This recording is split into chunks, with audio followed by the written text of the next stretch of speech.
our peri-urban areas. So this morning we have made a request to the Commonwealth, a request to double the distribution, double the number of AstraZeneca to our primary caregivers, our GP network. We agree with the AMA that our GPs can do double what they are doing. So we want to see a doubling of the AstraZeneca vaccine to our GPs. We also want to see additional Pfizer allocations, starting from a further 100,000, an additional 100,000 from mid-June, and some confidence in supply for that 6-week period. So we need some ongoing confidence that that supply is coming, and I think the details are being sent around to you. But I want to say again, the discussions between the Victorian Health Minister and the Federal Health Minister have been very positive. The Federal Government has indicated they'll do all they can to ensure that that additional request from Victoria is met. So on those two outcomes, this is a good day in our fight against this virus. The green light, the definitive green light for the alternative quarantine facility, the proposal from Victoria, is a very, very good thing, and I'm very pleased, and I want to thank the Commonwealth. Happy to answer questions. Acting Premier, is there any chance the lockdown will be cut short, given the reclassification to fleeting cases? Our answer on that hasn't changed, and nor should it. It is absolutely based on public health advice, and that is assessed day by day, hour by hour. The Health Minister and public health officials will be able to go into some further detail in terms of exactly where we are at today. But the proposition put forward by public health was that we needed this further 7-day period for Greater Melbourne to absolutely run this thing to the ground, and that remains the case. That proposition was partly based on these 2 cases that have now turned out to be false positives, though. Surely when the facts change, your response changes? Our response changes based on what is the reality on the ground. And, you know, we've got 5,000 primary close contacts. We've got exposure sites right across the state. We've got a high number of cases, many of them of some concern to public health. You know, we have seen, it's been a feature, it's been a rare occurrence, but, you know, from hundreds of thousands of tests during this journey with the pandemic, hundreds of thousands of tests, there is the rare occasion where you get a false positive or you get a false negative. That's been the case all the way through. But there have been a number of other cases where we've seen fleeting contact and transmission, and public health will go into further detail when they're standing up with the Minister for Health later on today.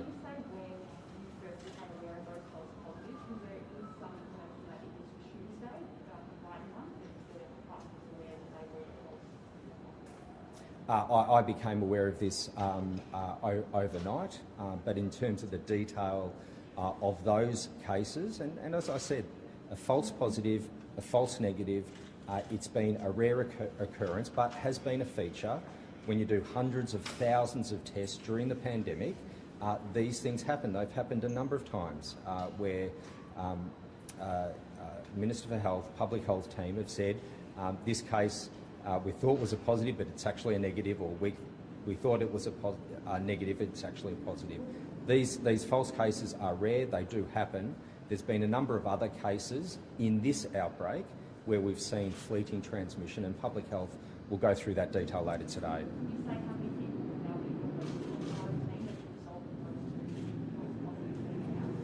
Public health will go to that later today. The ABC broadcast on Wednesday morning that the display home had received had been told that the positive was false.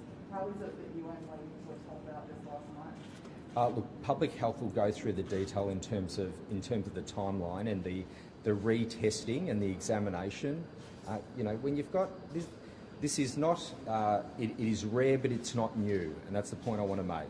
We've seen false positives and false negatives right throughout this pandemic. A lot of testing and retesting and examination of the cases, of the circumstances, and making sure we've got the right information, and do that via the retesting. In terms of the detail, public health will speak to that when they're standing up. I get that it needs to be reviewed by an expert panel, but surely public health should have told you early on Wednesday in the case of the Victorian case and on Tuesday in the case of the Brighton case that there was some doubt about those positives being positive. Rachel, I appreciate your question, but you've just repeated it and I've given my answer. Can you reassure Victorians that the state government didn't know about either of these false positives prior to the announcement of the lockdown extension? Public health will go through the timing. The point I'm making is, you've got more than 5,000 primary close contacts, hundreds of exposure sites, a number of cases, of which a number of those are particularly concerning to public health. The advice from public health remains the same. We needed to go into lockdown to drive this variant of concern into the ground because we cannot risk it running away from us. We can't risk it for Victorians. Indeed, we can't risk it for Australians. So the public health advice to government remains the same. We would have got last night you would have been given a situation report of how many cases have come through. How many cases were you updated on last night? Richard, the public health team and the Minister for Health will go to the latest numbers when they're standing up a bit later on this morning. Were you given an update last night? Look, I'm constantly updated, but it's appropriate. We haven't, my understanding is the latest results haven't been released. They will be released. Public health team will be up in a couple of hours' time. I've got National Cabinet at 9. I've been preparing for National Cabinet. So I'm talking to you now about prior to National Cabinet. The public health team, the Minister for Health, will be up a little bit later on today to go into the latest case numbers, exposure sites, primary close contacts, all your questions about fleeting transmission, they'll go to those in a couple of hours' time. Can I ask you about school students and primary school students? And students that are at specialist schools, we've heard from parents that say their children are really struggling not being able to go to those specialist schools. Will the government review that and see if some learners can go back earlier? Yeah, look, I know this is tough on parents and carers, particularly children with additional needs and their parents and carers. I know that this is a tough time. We don't make any of these decisions lightly. I want to see all kids back at school as soon as possible. The public health advice is that right now we can have our year 11 and 12 students back at school today, and that's a great thing. I very much look forward to, as soon as we can, getting other students back. Vulnerable students, children of authorised workers are at school, and that remains the case. I'm very keen to see students back as soon as possible, but it has to be based on public health advice. In terms of support, our schools have been wonderful supporting children. We've got 6,000 additional tutors that we did not have last year, particularly supporting those students we know who struggled with remote learning in 2020. So we've got that additional support. My message to parents and carers is, I'll get your kids back at school as soon as possible. Acting Premier, just back on vaccines, are we giving out too many first doses right now and eating into our stockpiles so we can't guarantee second doses? No, we're not. We're being very careful to make sure, particularly now we're heading into that time where people are getting their second dose of AstraZeneca. There's a quicker turnaround into a second dose for Pfizer. So we're making sure that we're not eating into that. But the demand right now is exceeding supply and is exceeding access. We agree with the AMA here in Victoria that our GPs can do double what they're doing. There's been very, very good discussions between our respective health ministers, between Victoria and the Commonwealth. The Commonwealth have indicated they'll do all they can to provide additional vaccines, and that's why we're asking for a doubling of AstraZeneca for our GPs and significant increase in Pfizer at our state sites. Just back on the lockdown stuff, even if we don't see any change in the public health advice despite these two false positives, if we continue on a good track, is there a chance that restrictions will be eased more quickly than we might otherwise have thought after this 2-week lockdown? Yeah, look, as I said when we announced the second period of lockdown, the further 7 days for Greater Melbourne, my expectation is next week I'll be in a position, based on public health advice, to announce further easings in regional Victoria and some careful easing of restrictions in Melbourne. That remains my expectation. As you heard yesterday from Professor Cheng and the day before from Professor Sutton, it's assessed day by day. If we can ease restrictions quicker, if we can go further, we always seek to do that. At National Cabinet today, we discussed the COVID payments that was announced yesterday by the federal government. What's your position on how that will take place? Will the states take on that? Yeah, look, I'm pleased that the Commonwealth is providing some additional support for Victorian workers, and indeed what's before National Cabinet is that there's a nationally consistent approach in terms of if there are future lockdowns anywhere in Australia, there's an understanding of what support the Commonwealth can provide for workers. So I am pleased that the PM has announced this additional support.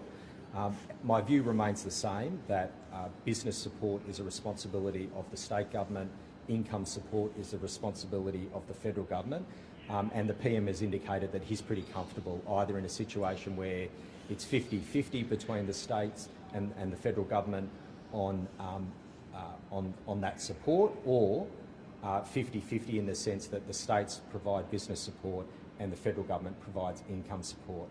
That's the Victorian position. We've already announced some $460 million of business support for this lockdown, and we've indicated we'll provide additional support for regional tourism and accommodation, and I hope to make that announcement in the next little while. So pleased about the announcement by the Commonwealth. The only thing I would say is that it seems a little bit unfair to tax, for individuals to be taxed on that support, and I hope that's reconsidered. But overall, I'm pleased the Commonwealth is providing this income support, and we will provide the business support. Last question. Is it unfair that I guess if you have $10,000 in your bank account that you don't qualify for that, given that a lot of those retail and hospitality workers will be saving deposits for their house, so if they have they've got a big money in their account, they're still going to miss out on having to do those savings. Look, it's true to say that there are a number of conditions for this additional support from the Commonwealth. Those are questions really you should put to the federal government. I'm pleased that there is something.